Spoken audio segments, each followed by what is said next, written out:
I never thought I'd see my name on the eviction notice. But there it was, taped to my door, fluttering like a cruel joke in the stale hallway air. It wasn't a sudden shock. It was the final, brutal punctuation mark at the end of a 6-year, self-written tragedy. I remember staring at the document, not reading the fine print, just looking at the capital letters. Unlawful detainer. That phrase. It hit harder than the dollar amount, harder than the date I had to be out. Unlawful. I wasn't a criminal. I was a man who worked 16-hour days, 7 days a week for years. I was a man who tried. But trying doesn't pay the rent. My hands were shaking. Not from anger or even fear yet. Just a cold, empty vibration that started in my chest and worked its way down to my fingertips. I reached out and ripped it down. The sound of the cheap tape tearing was the loudest thing I'd heard all week. Inside that apartment, everything I had built, everything I had fought for, everything I had promised my wife, was reduced to a pile of unpaid bills and a sickening odor of failure. My business, Atlas Automotive. A stupid, confident name for a garage that couldn't even keep the lights on. I put everything into that place. My inheritance. A second mortgage on our house. The last shred of my pride. My wife, Sarah, was sitting on the couch when I walked back in. She didn't have to ask what was on the paper. She just looked at my face, a mirror reflecting the complete collapse of our world. Her eyes were red. They'd been red for months. I didn't say anything. I just stood there, the eviction notice crumpled in my fist, a paper ball of shame. And then she said it. The words that cut deeper than any bank statement or lawyer's letter. What are we going to tell the kids? The silence that followed was suffocating. It was heavier than the debt. Heavier than the shame. Because the truth was, I didn't have an answer. I had no plan, no savings, no secret emergency fund. I had exhausted every single option, every friend, every last scrap of goodwill. I had spent my life believing that hard work equaled success. It was the oldest lie they tell you. A dangerous fairy tale. I worked hard. Harder than anyone I knew. And I was standing in a living room I couldn't afford, holding the proof that my entire philosophy was a fraud. The house was already gone. The second mortgage had taken care of that a year ago. We were renting now, living month to month on credit cards and borrowed hope. This apartment was the last step before true rock bottom. And now here we were. On the precipice. I walked to the kitchen counter, my feet feeling leaden on the cheap linoleum. I looked at the stack of envelopes. Bills, red notices, final warnings. I picked up the latest one from the bank. The one about the personal guarantee on the business loan. It wasn't just about losing the shop.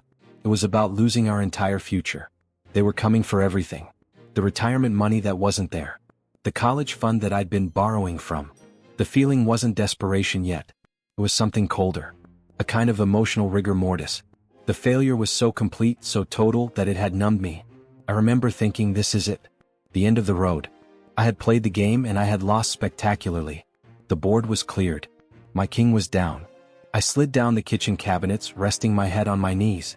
I closed my eyes, but the words were still there. Unlawful detainer. I realized I wasn't just broke. I was institutionally illiterate. I knew how an engine worked, but I didn't know how money worked. And that ignorance was about to cost me my family.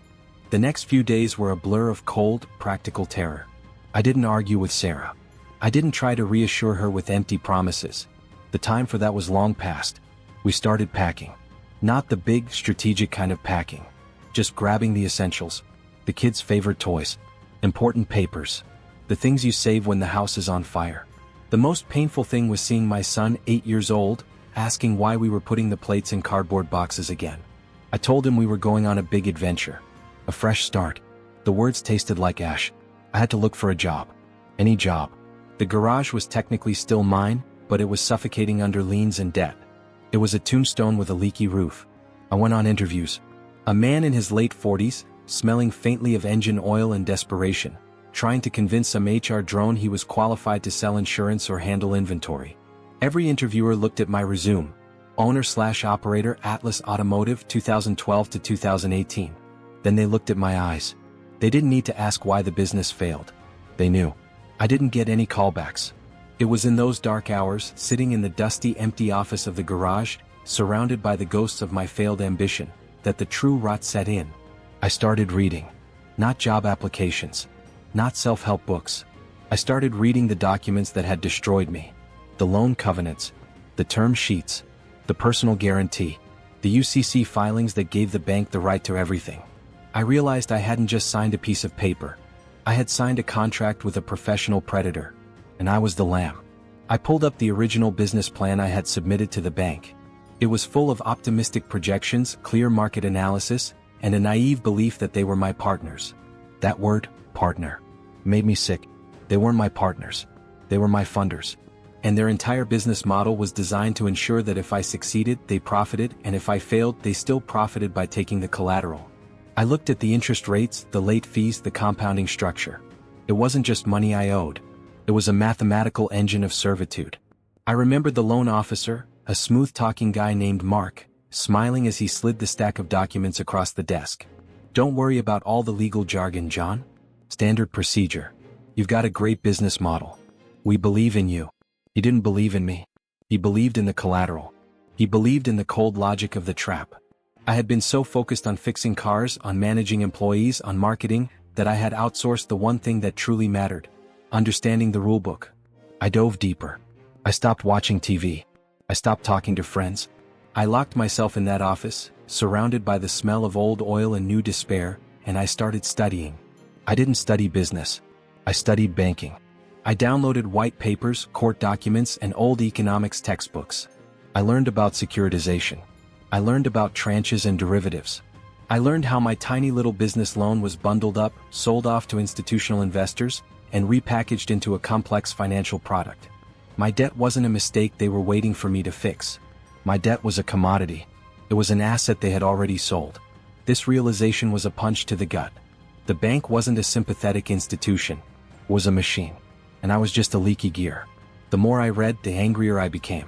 But it wasn't the kind of blind rage that makes you punch a wall. It was a focused, icy anger.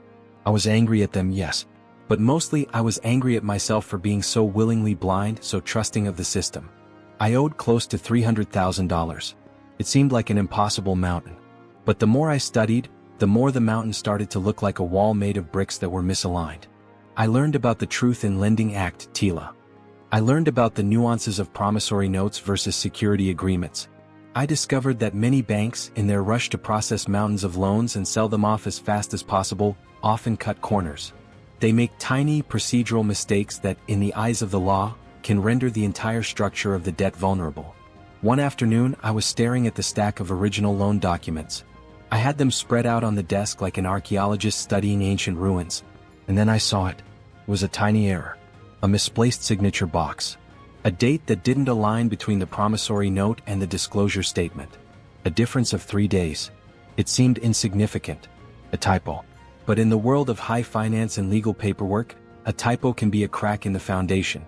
I found a footnote in a niche legal journal that discussed a case, a small precedent, where a bank had lost a major judgment simply because they had failed to provide the full, required disclosure at the exact same time as the note was signed. My hands started shaking again. But this time it wasn't the cold vibration of failure.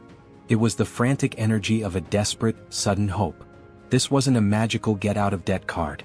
It wasn't a lottery win. It was a weapon. Knowledge. I knew how to fix an engine that was seizing up. Now, I thought, maybe I know how to fix a life that is seizing up. I still had no money. The eviction deadline was looming. But for the first time in 6 years, I had something that was worth more than money. A strategy. I had to move fast. The timeline was the enemy.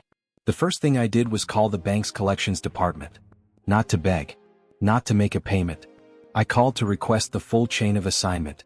The woman on the other end, I'll call her Denise, was icy. "Mr. Peterson, we have no record of that being necessary. You are late on your payments." "Denise," I said, keeping my voice low and steady, "I understand that. But under the terms of the original agreement, and in preparation for a potential defense, I am requesting the full, unredacted, documented chain of ownership of the debt, including all securitization documents."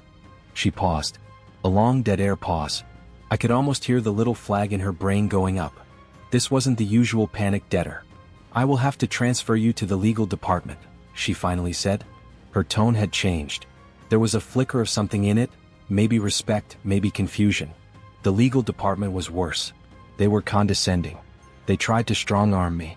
They quoted sections of the agreement they knew I hadn't understood when I signed it. "Mr. Peterson, this is a waste of your time. You owe the money. We have the right to liquidate your assets." "I don't dispute that the debt exists," I countered. I am simply questioning the standing of the current holder to enforce the contract, given the procedural irregularities in the original execution documents and the subsequent chain of assignment. I was talking their language. I sounded like I knew what I was doing. Most of the time, I was reading the sentences directly from a notepad, trying to sound fluent in a language I'd only learned last week. They hung up on me. Twice. But I was tenacious. I started sending certified letters. Everything had to be documented. Everything had to be traceable. I wasn't trying to scare them with a lawyer. I couldn't afford a lawyer. I was using their own system against them. I found a public interest group online that offered 20 minutes of free consultation with a retired attorney. I distilled 3 weeks of panic and research into a 6-minute presentation of the facts. The lawyer, a sharp, tired-looking man named Mr. Chin, listened without interrupting. When I finished, he leaned back. "You're either a genius or completely crazy, son. But you found the weakness. The bank's worst enemy isn't a broke debtor. It's a broke debtor who understands federal Regulation Z better than their entry-level paralegal." He gave me one piece of advice: don't sue them. Wait for them to sue you. And then he said the thing that changed everything: what you have is leverage. Not to get out of the debt entirely, but to force them to the table. They don't want a fight that exposes their sloppy paperwork in court. It sets a dangerous precedent. I had to take that to Sarah. This was the moment of truth. We were already moving out of the apartment. We were going to stay in a tiny one-room basement apartment owned by an old friend of my mother's. It was humiliating. I sat her down on a milk crate, all that was left in our living room, and I told her the plan. "I can't pay the debt, Sarah. I can't even get a minimum wage job right now. But I can fight this legally. I found a mistake. A big one in their documents."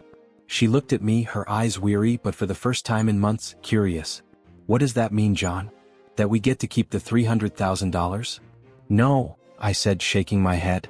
"It means we have the right to renegotiate. It means they can't just take everything and walk away clean. They have to deal with us." I was asking her to trust me one more time. The man who had already failed her a dozen times. She looked at the empty room, at the cardboard boxes, and then back at me. "You've been studying that stuff day and night," she said softly. "It's all you've done. I've watched you get worse and then get focused. Is this you finding your feet again?" "I don't know," I admitted. "But I know how to fix this engine. And I have to try. I can't let them take our last shot at a future." She reached out and took my hand. "Then fight. But promise me something. No more hiding. Whatever happens, we face it together." That was the turning point. Not the legal loophole. Not the financial discovery. It was the moment my wife stopped seeing a failure and started seeing a fighter again. For the next 2 months, we lived a double life. By day, I was the resident manager of the tiny, damp basement apartment. I was packing boxes and driving Sarah to her new part-time retail job. I was applying for jobs I knew I wouldn't get just to keep up appearances. By night, I was a self-taught legal scholar. I was poring over banking regulations, researching every single case Mr. Chen had mentioned, and writing incredibly formal, dense letters to the bank. I wasn't asking for help. I was asserting my rights. I demanded the original inked documents. I filed a qualified written request, QWR, regarding the servicing of the loan. I used every tool the system had designed for consumer protection, but which no consumer ever actually uses. The bank's legal team, used to dealing with scared, unrepresented debtors, started to get annoyed. Then they got nervous. They knew the process. They knew the cost of discovery, the embarrassment of a public trial, and the headache of defending sloppy documentation. They had a mountain of better, cleaner debt they could focus on. They finally called me. Not collections. The bank's counsel. The man on the phone, a partner in a major corporate law firm, was all business. No charm. No threats. "Mr. Peterson, we have received your correspondence. Your claims are, in our opinion, baseless, but we are prepared to offer a settlement to resolve this matter quickly." I held my breath. This was it. The climax of my little paper war. "What is your offer?" I asked, my voice dry. "We will settle the outstanding debt of $295,000 for a lump sum payment of $150,000. Nearly half off. For a moment I almost laughed. It was a massive victory. It proved everything I'd learned. But I couldn't afford $150,000. I had $420 in my checking account. "That's appreciated," I said, trying to sound like a man who was insulted by such a low offer. "However, given the evidence I have of TILA violations and the defective chain of assignment, I believe that a full rescission of the contract is the only legal remedy." Rescission. The word meant to void the contract, to wipe the slate clean. I knew it was a long shot, but I had to push. He sighed, a long, exasperated sound that told me I was winning. Mr. Peterson, let's be realistic. We will offer a restructured payment plan. We can set up a 30-year term, fixed at a lower rate, with the principal reduced to $100,000. My mind was racing. $100,000. That was manageable. It was a prison sentence I could survive. But it wasn't freedom. I need to be blunt, I said, leaning into the phone, finding the courage that only comes from having nothing left to lose. I am unemployed. My family is financially devastated. I cannot afford to pay $100,000, even over 30 years. My interest is in moving on with my life and putting this behind me. I will accept a settlement of $50,000 to be paid over 5 years, interest-free. And in exchange, I will sign a non-disclosure agreement, NDA, regarding the documentation irregularities. Silence. Long, heavy silence. I had given them the out. I had given them what they really wanted, silence. They didn't want the paperwork issues made public. They wanted me to go away quietly. The lawyer finally spoke, his voice tight. Let me present that to my client. I will call you back tomorrow. I hung up the phone and walked into the small, dark kitchen.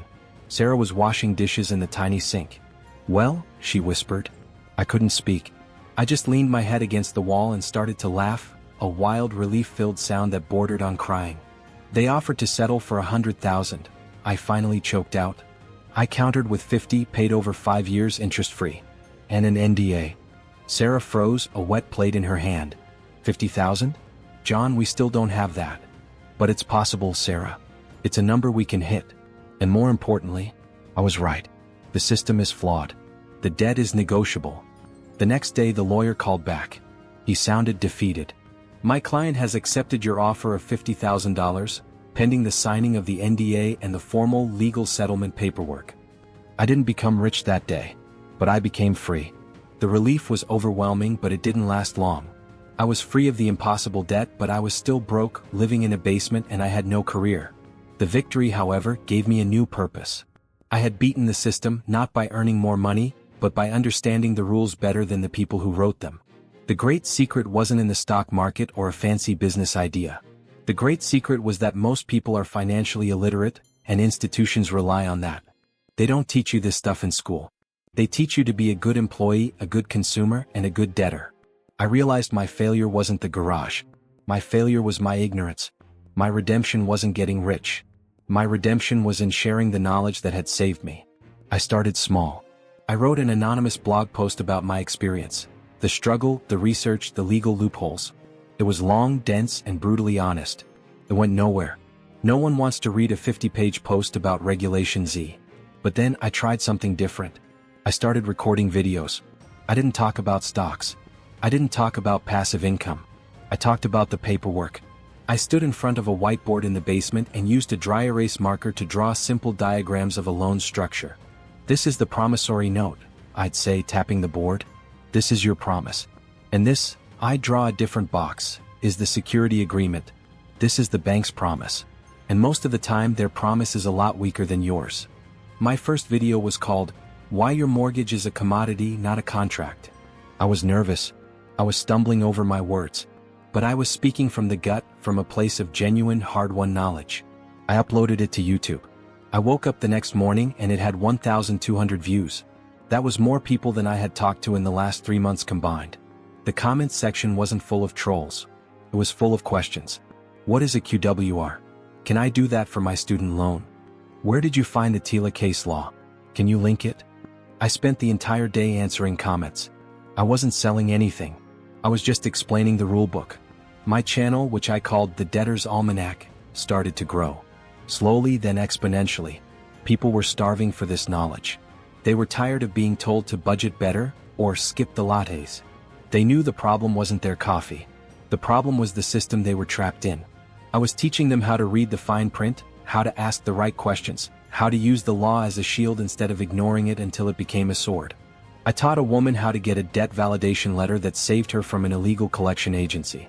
I taught a young couple how to challenge the usurious interest rate on their car loan. I started seeing comments like, I finally challenged my bank after watching your video. They wiped out $12,000 in fees. That was my payment. That was my true victory. Eventually, I started creating premium, in-depth courses on financial literacy, focusing specifically on debt negotiation and credit rebuilding. I focused on selling knowledge that empowered people, not empty promises of quick wealth. The income started small. Enough to move us out of the basement. Enough to pay the first installment of the $50,000 settlement. Then the income exploded. People were willing to pay for the tool that could save them tens of thousands of dollars. Within 3 years, the channel had hundreds of thousands of subscribers. I had paid off the settlement and bought a small, modest home, paid for with cash. I didn't become a millionaire because I started another failed business.